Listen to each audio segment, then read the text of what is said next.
Hello, everyone, and welcome to the Alder Hour, your new favorite way to end the workday. I'm Rhona Pierce. I am filling in for Matt Alder today, who's having a few technical issues, but maybe he'll join us later today. Head over to purpleacornnetwork.com after the show if you want to learn more. We have a whole bunch of shows on the Purple Acorn Network, and this show is live right now, but it's also going to be in podcast format as of tomorrow. So, on all of the podcast platforms. Excited to be here today. Let's go straight into Points and Pints.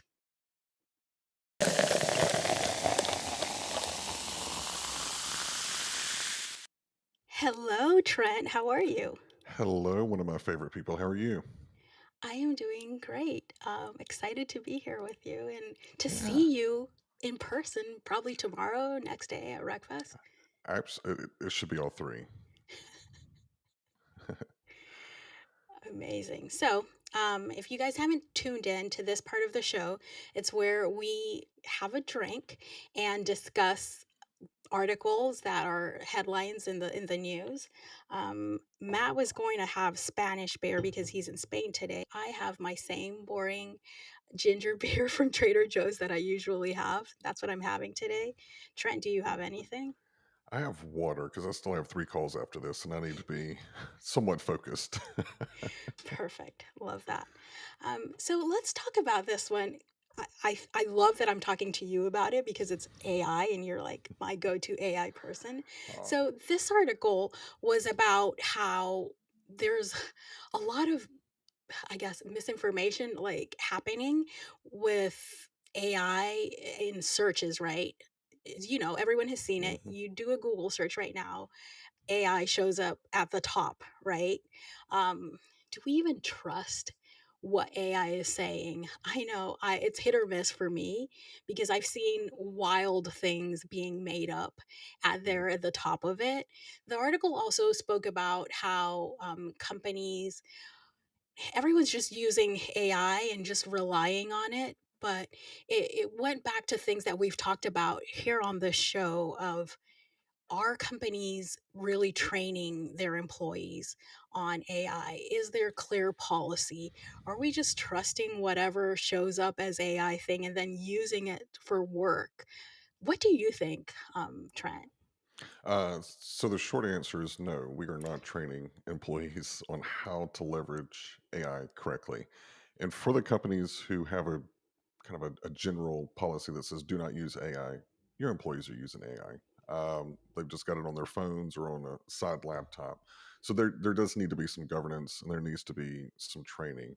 Now on the hallucinating, the I guess hallucinating is probably the best PC word I can use. There's other words I'm going to use, but we'll stick with hallucinating. One of the ways around that is whenever you go in and put the prompt together, you can request, I want you to include the websites cited in your research. And it just a little plug for Perplexity. It's one of the reasons I like Perplexity because it automatically does it at the bottom, and I'll go and I'll check. But just blindly believing AI is not a good option at this point. Have you seen it? Like, I've experienced where I ask it for the source and not Perplexity, it's been Chat GPT, and Mm. it literally makes up a URL. It Oh, doesn't you get a exist. 404. Yeah, Oh, just all the time. random. Yeah. I'll even give it something to cite, like a list of websites, and kind of go, here's the question I'm trying to solve, or here's the data point I'm trying to pull, here's five websites, and then it'll still go outside, which I don't understand because it's supposed to follow di- like the directions. Like what's the point, right? If I can't trust, then I'm giving you sources to cite, and then you still go off and do something else. So it is still under the rule of inspect what you expect. Exactly. And I think it's really important for companies, like you said, even if you're saying don't use AI, people are using it like Yeah. 100%. Like, get that out of your head that your people aren't using AI. If you're blocking it, they're using it on their phone, like you said, or they're using it at home and bringing it to work. AI is being used. So train your employees. have guidelines of how things are supposed to be used. What is acceptable as far as what AI can be used and what can't be used. And by the way, if you're buying software, any type of software, not just HR tech software, you are using AI at your company. Hmm. Yeah. And two, on the vendor side, I think just a call to all vendors, you need to lead with what is your responsible AI framework? What is the points in the process where you are using AI? And you need to be upfront about that. Is this automation? Is this conversational? Or are you actually truly using agentic?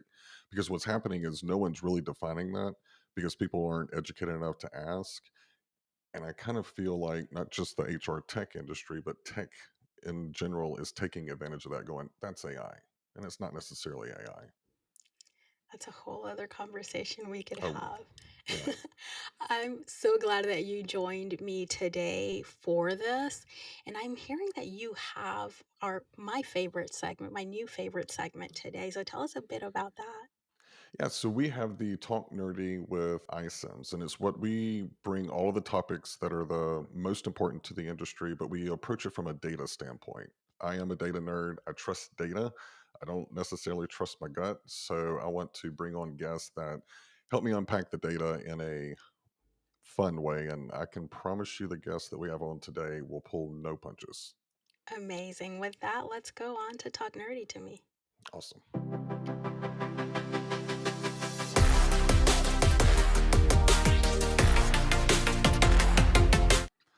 Welcome to the Talk Nerdy to iCIMS segment. I am your host, Trent Cotton, and today I have a special guest.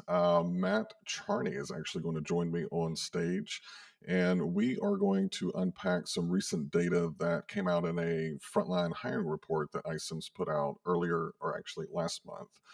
And let's go ahead and bring Matt on. Mr. Charney, the one and only. How's how's it How are going? you? It's good, I'm good. sir. How are you? You know, looking ready, getting ready to see everyone in Nashville. So, I know, I know. Now you're actually hosting one of the stages, right? yeah, I'll be hosting the Unplugged stage, so pretty on brand. But I'm looking forward to it. It's all about On just like brand. sharing stories with no BS or filter or fluff. So it should be pretty good. Yes, I think if there was anything that could go in either one of our tombstones, that would be it. No All BS, no right, fluff. Right. love it. Uh, well, let's dig into some data. So we just released our 2025 frontline hiring report, full of data, all based off of platform and some research that we also did in the market. And I want to set the stage because this kind of blew me away. According to the World Economic Forum, 80% of the world's workforce is considered frontline or high volume. So that's like mind blowing to me. I didn't realize that there was that much of the workforce. But what we did is we kind of looked at the hiring manager and asked them a series of questions. And I wanted to get your thoughts on this because I know we've kind of talked about this offline. But let's see, when polled hiring managers, they rank their concerns as follows: 91% say that hiring is urgent, but 62% of them say that quality is an issue. And 32% say that they see the candidates drop off after the interview. So I know you are well connected in the industry. I wanted to pick your brain. What do you think? Let's tackle the first one. 62% say that quality is an issue. Well, so if 61, so here's the thing. So you said a stat that I guess what was it? 80% of 80% of the world's the or the global workforce is frontline, and I yeah, imagine it's actually much higher. That's, I'm assuming, formal economy. yeah. Then what that means is that hiring actually is not about culture, and it's not about potential. It's like basically about like supply chain. I think filling Hmm. jobs as quickly as possible for as cheaply as possible. Right? You have a job. It's like Arizona State's admissions policy. Do you have a pulse? Do you have a warm body? Will you show up? Sure, we're in. Right? The problem is that most organizations today recruit like they're hiring an astrophysicist when Mm, they're actually just running a warehouse, right? right. And so when 91% of hiring managers say hiring is, quote, urgent, they're right. It's urgent because business models involving frontline workers literally stop when people don't clock in, right? So yeah, I mean, I imagine that number is probably deflated by about 9% from reality. But when 62% actually say quality is the top challenge, that's like the supply chain paradox almost. You can have speed or you can have quality, but you can't have both. If your process still runs on stuff like approvals, interviews, or internal politics instead of data and design. That makes a lot of sense. And to the experience, so if you're looking at frontline workers, I think they kind of go into the recruiting process almost with this consumer buying behavior. So when you go and look at something at, let's just say Amazon, it's a very quick process. I mean, I remembered something I need to pack for Nashville tomorrow, and I think I got on at 9, and it should be here by 3:30 or 4. And so people are used to speed and an efficiency. I just don't feel like a lot of the HR tech has caught up with that. I mean, yeah, the HR tech generally tends to sit 5 to 7 years behind the adoption curve. So But how the long are we closest going to thing be able to get away with that, though? I mean, I I don't think that we are getting away with it, right? True. But until ERPs start selling the HR modules to the buyers of the other ones, then that's probably when. Yeah, that makes sense. And I know one thing that we're looking at is kind of looking at that experience and making it more conversational. So we can talk a little bit more about that on the candidate side. But what about 32%? The biggest drop off is after the interview. So they've made it to the interview part. Like, what in the world do you think a third of them are actually going? Yeah, I'm good. I'm out. So the 32% drop off after interviews, that's not like a mystery. I don't think that's friction, right? Like Right. candidates wait too long, they hear too little, they just jump through so many hoops. And like the thing is that if you just look again at data, the frontline labor market is transactional by nature. It's a race between you and your offer letter and your competitor's text message, essentially. Like a barista can get hired, onboarded, and scheduled at Starbucks before your ATS even parses the resume half the time, right? So, like, our tech stacks really love compliance, but they really hate velocity.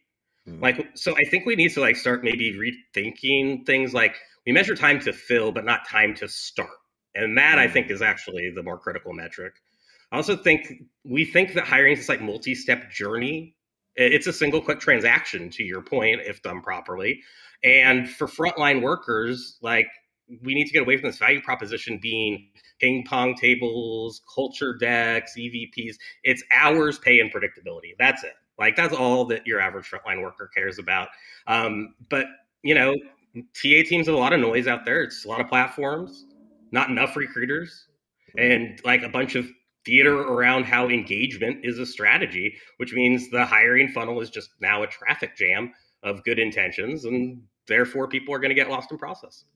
Yeah, I think the biggest struggle is going to continue to be how do you fast track that top talent from, like you said, apply to starting. And it's funny, I was talking to one of our clients and she used a term that I wish I would have thought of. She said instead of measuring time to fill, she measures time to charge because she hires billable resources. I was like, God, that could you imagine instead of the time to fill that we're communicating to hiring managers is when can you start making money on this asset that we're bringing on to the firm? I think that would speed things up automatically because then they start looking at it as a revenue option. Well, and I think for frontline workers, inherently that's day one, right? Totally. It's like you're a cashier, you're going to start cashiering, and then you are bringing money in. So I think that actually the impetus is even more on that polarity for these organizations. Absolutely. So if we flip it and look at candidates, so they say that 60% started the application, but they abandoned it, and 50% of them, so half of them say it's because the application is way too long. This actually gets back to your compliance. Let's get everything short of their DNA before we actually get them to a recruiter. Yeah. Okay. So I think that's because like we're talking about one click purchasing, and instead like we have this like marathon, not a sprint approach to job applications. I think so. 60% of candidates start an application, never finish, That's essentially all you need to know about your funnel efficiency. So like it half quit because the application's too long. You're not using the ATS, you're just using a friction machine unnecessarily, and it doesn't add anything. The fixes, I think, pretty easy. It's not rocket science. It's conversion rate optimization, which, to your point, ecom figured out like 20 years ago, right? You need to treat your apply flow like it's a checkout page, and reduce clicks, cut fields, track drop-offs, A/B test everything. For hourly and frontline, I think that means the following: like text to apply, get rid of login applications and pre-populate fields, right? Domino's uses chatbots to hire. McDonald's lets you apply through Snapchat.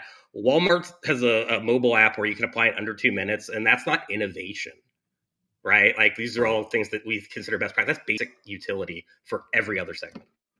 Yeah, and we're actually looking at it from a conversational standpoint. How can we get the information, that the most needed information from the application, but more in a conversational piece? So rather than filling out a form, like you said, you're with a chatbot essentially that can do everything from application, including the assessment, and then fast track the top talent over to the hiring manager. So, it is something that we're trying to tackle, and I'm kind of glad that the frontline hiring report supported, like, this is where some of the problems are. So what advice, just kind of wrapping all this up, what advice would you give to organizations that are struggling with frontline hiring or high volume hiring? So I'd say like the thing at the top of the funnel here is not broken, right? It's the mindset of companies that I think we really need to be examining here. The companies fixing it are doing a good job on this hourly hiring. Stop trying to automate empathy a long time ago and realize you can really only automate efficiency. And so I think that they understand, you said this exactly, candidates or customers, work is a product. They have a choice of that product. And the ones who don't treat candidates like customers, they'll still wonder why they keep finishing leads out the form, why conversions don't happen, and again, why sales stop. So makes complete sense. There you go. Well, I look forward to seeing you in Nashville. And just a plug for everyone going to RecFest, make sure that you go and hang out at the Unplugged, right? That's your brand. That's right. The Unplugged stage. So I look forward. Maybe we can grab a drink. I owe you one. All right. Sounds good. Rhona, I am going to kick it back over to you, man.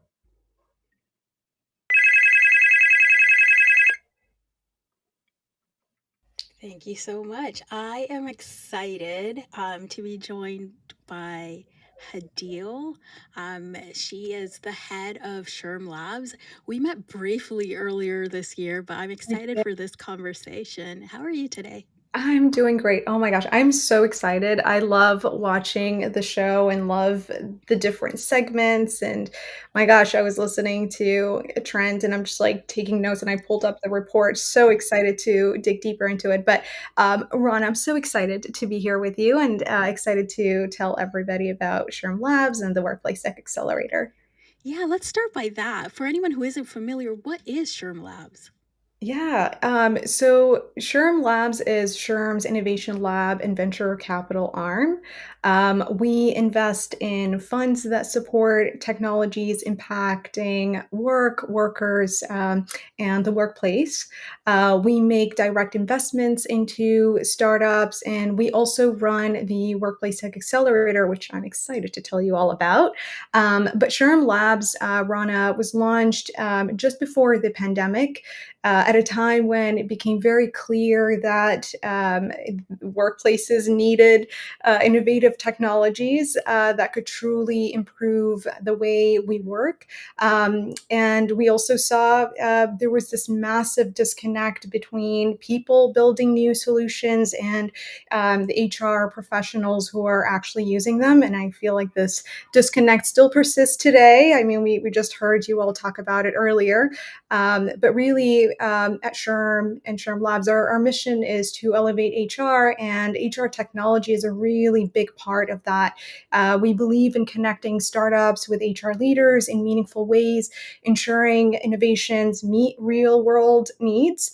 And we help HR leaders really drive technology transformation and give them access to emerging solutions, just so they're educated, they know about the different tools that are out there that can help them be efficient and effective in their roles. And I believe, SHRM's perspective, global perspective, really allows us in guiding technology adoption responsibly, ethically, and effectively. So that's a little bit about SHRM Labs. Yeah, you guys are doing amazing work. I'm always surprised when I talk to HR tech vendors and I hear their stories and I hear that they started in SHRM Labs, our own Jocelyn King with Virgil HR Yeah. she's one of the co-hosts on the show. She's not here today, but yeah, she started that way. So very, very Yeah. important work that you guys are doing. But tell me a bit about the Workplace Tech Accelerator.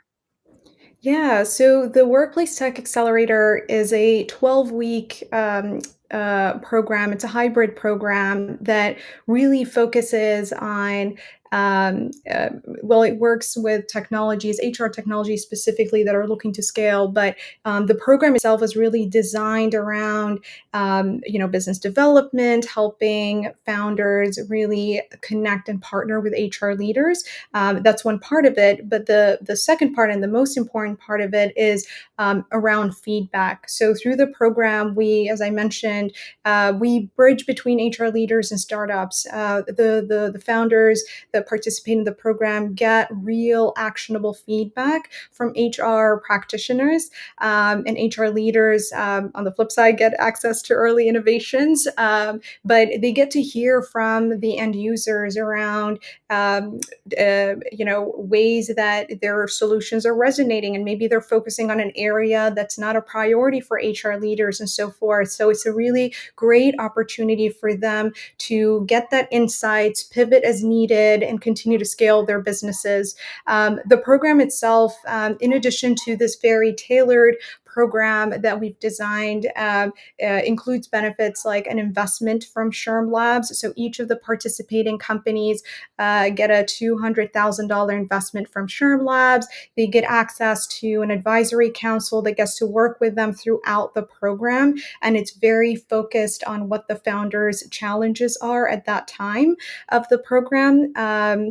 And as I mentioned, they get feedback, but they get exposure to their potential buyers and users, and tap into SHRM's overall global network of different resources that can help them continue to scale and grow. Amazing. Is there anything specific that you guys look for when you're going through these applications? Yeah, so SHRM is a very mission-oriented organization. We always look back into what our members needs. We have an amazing, amazing research team that looks into what are the top priorities for HR practitioners and leaders every year. So we definitely keep our ears open to that, and we also talk to our teams that engage our members at the enterprise level to understand what are their priorities and challenges. And when we are evaluating these applications, we really keep that, in mind, because ultimately everything we do is around our member base. But overall, we're interested in solutions that are truly tackling real world workplace challenges, and specifically solutions or technologies that have demonstrated impact. So if you're an HR tech company that had a customer and you made a significant impact, we want to hear it. We want to learn about that. And we think that you could benefit tremendously from this program. Amazing. So let's talk a little about HR tech and why it matters and why it's so important for you guys. Yes, you're SHRM. Obviously, if you're going to invest in something, it's going to be HR related, but why does HR tech matter? I mean, you all talked about it earlier, just, a few minutes ago, right? There's this gap. There's all these challenges. The workplace is constantly evolving, and it's evolving faster and faster every year. It seems like, but the challenges are rising as a result, and there needs to be tools out there that can enable data-driven decisions to help companies and workplaces stay competitive. Technology bridges between strategy and execution. Everybody has these grand ideas of where they want to be and where they want to take their organizations, but it's actually these tools that can free up HR professionals from doing these administrative tasks, say, and now they can focus on more strategic things. So it's very hard to talk about these challenges without addressing technologies, and it's very hard to um, really evolve and grow with companies and organizations in today's world without having impactful tools at our disposal to make these changes, and again to meet and execute on these strategies. Do you think there was what drove SHRM to really do this formal labs program and all the programs that you're doing? Was it feedback from the community, from your members? Was it what you were just seeing that was needed in the market? Yeah, yeah. So it's like I said, there's two sides to it, right? We're seeing, and we did a research before we launched SHRM Labs, but what we have identified is that there's this gap, right? There's this disconnect for HR leaders. There's too much noise out there. There's lack of information or resources to empower these HR leaders to navigate through the landscape of HR technology. So that's one side of it. But then the other side, and Rhona, for background, I've worked with different like venture capital firms and ran innovation labs and worked in different industries, not HR technology. And my background is not in HR, but there is something specifically unique about HR as an industry. It's very slow, and I believe Trent mentioned it earlier. It's very, very slow to adoption, and that's not good because the world is just evolving so quickly, and we can't be behind. And so the same way that SHRM is viewed as the go-to organization or resource for workers and workplace, technology is a really part of that, and that was really the biggest driver to establishing SHRM Labs, is to bridge between these different stakeholders, bring everyone together, and really drive the future of work. Can you tell us a bit about some of the success stories of people who've gone through the programs in SHRM Labs and what's out there? Yeah, I love it. So we through the Workplace Tech Accelerator, it's a very small group of founders that we work with every year. So it's usually 5 companies or so, Ron, and we're very intentional about that because the program itself is very tailored to their needs and challenges, and takes a level of commitment to deliver that kind of quality program. But our founders, they went on to raise millions of dollars. They were able to acquire big name customers. In some cases, they were able to, reposition their solutions, or based on feedback from our members, during the research that we sponsored for them. But speaking of the companies that kind of come to mind, initially, Transcripts is one of our companies that just participated this year, and they just announced the last few days ago that they closed a seed round of $15 million, which we're very, very proud of. Sparrow, a company that participated in the first cohort, was able to close a Series B round. So we're just very proud of all these companies that are truly making an impact and are continuing to make an impact in different workplaces. I love that these are names that I recognize, and I'm sure listeners and viewers also recognize. Just goes to show that it's really the impact that SHRM Labs is doing with investing in these companies and helping them, because we are using them. They are out there in the market and they are successful, because these are names I recognize. I was like, I I love saw their that. booth here. I love that. Amazing. Is there anything that I haven't asked you about the SHRM Labs or the WorkplaceTech Accelerator that you think viewers should know about? One thing I'll just call out, so applications for the Workplace Tech Accelerator is currently open.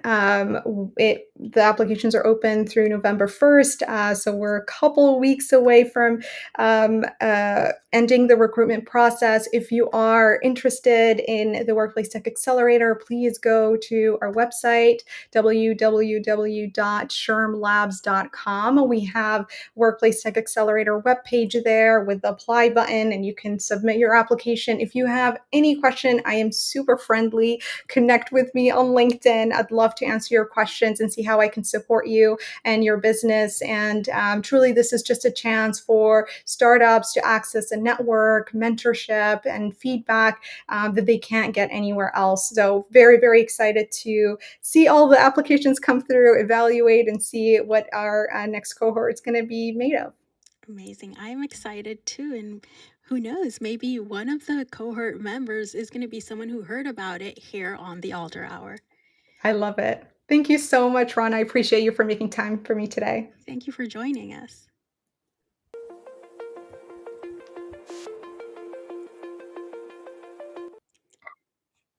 All right. So I am talking today about finding new hires on TikTok. So companies are finally meeting talent where they actually are, on TikTok and Instagram. And the data, it's absolutely wild. I know we've spoken about this a few times on the show, but I wanted today to talk about an article that I saw HR Brew dropped recently, where they were sharing how Qualtrics is tracking what they call brand influence candidates, basically people who've seen their content before applying. And here's the thing, these candidates are more than twice as likely to respond to LinkedIn emails. They move through the hiring process twice as fast, and they have higher acceptance rates. Let me say that again for the people in the back. Candidates who watch your TikToks before applying are literally twice as engaged throughout the entire process.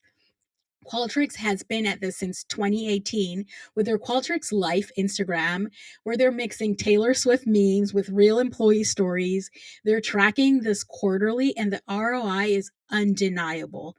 And we're not talking about vanity metrics here. We're talking about actual hiring velocity and offer acceptance. And the shift is real. 73% of college grads want day in the life videos before applying. Companies are finally ditching those painful six-figure corporate videos for actual employees with phones showing what Tuesday really looks like. And this is what happens when you stop trying to control the narrative and start letting your people be the narrative. Your employees posting authentic content aren't just building your brand, they're pre-qualifying candidates who already know if they vibe with your culture, right? And if you're heading to Wreckfest later this week, catch me on the Innovate stage on day 2, where I'll be sharing exactly how to spot these everyday stories, how to empower your team to share them, and my exact framework for turning these moments into videos that actually convert. And the funny thing is, without even planning it, both Matt and I have similar podcast episodes this week. So Matt on his podcast Recruiting Future interviewed Tracy Parsons, and Tracy Parsons, who's the CEO of Flockity, and also JT O'Donnell, who's the founder of Work It Daily. And they had a really good conversation about the TikTokification, or just like using influencer marketing for your jobs, and just really meeting people where they're at and getting with the times. Because if we use influencer marketing for everything else, why not use it for jobs? Really check out that episode 736 on Recruiting Future. And then on my podcast, Workfluencer, I spoke to Dave Vu, who is the co-founder of Ribbon AI. They're doing amazing stuff with using AI for the initial phone screens, interviews. But what we really spoke about in this episode is how recruiting is really marketing in disguise, and how he just shared his experience, how his entire career pretty much he's used his brand and he sees recruiters as brand builders. We spoke a lot about content creation, so please check that one out too. That's Workfluencer. And yeah, so if you're going to be at RecFest, I'll be sharing how to do this. If you're not going to be at RecFest, please listen to Recruiting Future episode 736. It's called Trust, Influence, and the Future of Recruitment Marketing. And then on Workfluencer, you can listen to my episode with Dave Vu. It's called Recruiting is Just Marketing in Disguise. So that's the show for today. Hey, Matt, you're back. What are your thoughts, Matt? Yeah, so sorry about that. I'm currently in Spain, and there was a massive electrical storm outside that wiped all the internet out. So I've managed to cobble together something with my phone. So I thought I'd just come back and talk about this because I know it was something that we both wanted to talk about. I caught the end of what you were saying there. Yeah, my podcast episode was really. It started off with the reduction of trust in job boards because of job scraping and ghosting and all the things that we've sort of talked about before. Um, and it was an interview with Tracy Parsons, who runs Flockity, and JT O'Donnell, who runs a really interesting company called ProVoice. And what we were talking about was using micro influencers on sites like TikTok to actually distribute jobs. And really, the idea behind it is that people trust people who do the job, who are in their industry, and so it wasn't really about the employees showing up at all. But maybe that's something we could talk about in the context of what you were saying. But it's about how you kind of seed job content into something that's already there, basically. So because I work in this industry, I use TikTok very much. My TikTok is full of people talking about jobs. So I've got stage managers, I've got someone who works in an oil rig talking about what it's like to work in an oil rig. So to me, it's sort of like a really good idea from that perspective. And there was kind of interesting progress with it. What do you take from that kind of micro influencer perspective? And then we talk about it from the brand perspective as well. Sorry, what was that? I didn't catch the last part. What's your take on that sort of micro influencer? Just sort of use them to get the sort of content out there. Oh, I think you definitely know that I am 100% team that my podcast, my brand, everything is called Workfluencer. And it's really because I truly believe this is where we're going. Let people trust people. The B2C brands are on board. They've been doing it for a while. B2B is now jumping on board with that. It's wild that we haven't. I spoke to Tracy a few months ago just for another topic, and I was surprised but happy for her that she's really the only company, Flockity, doing this. And I think in a few years there's going to be many, many more, but it's so great that she saw this and is in there early, and just the success that they've had with influencers. Because I mean, really, job boards, there's a ton. Everyone's just, the jobs are out there. But when you have someone that you trust, that you're already following an influencer, because let's face it, if you work in a certain field, you're most likely at least following one influencer in your field, right? If this influencer is then telling you, hey, there's this cool job that XYZ, and they do it their way. What I love about Flockity is that they don't really prescribe to influencers how they have to market the jobs. They trust that they know their audience, they know their people, and they let them market the jobs in that way. So definitely that says a lot to why they've been so successful, and I really think that this is something that we're going to see more of. And from the employer perspective, the brand work that you do, how should they show up somewhere like TikTok?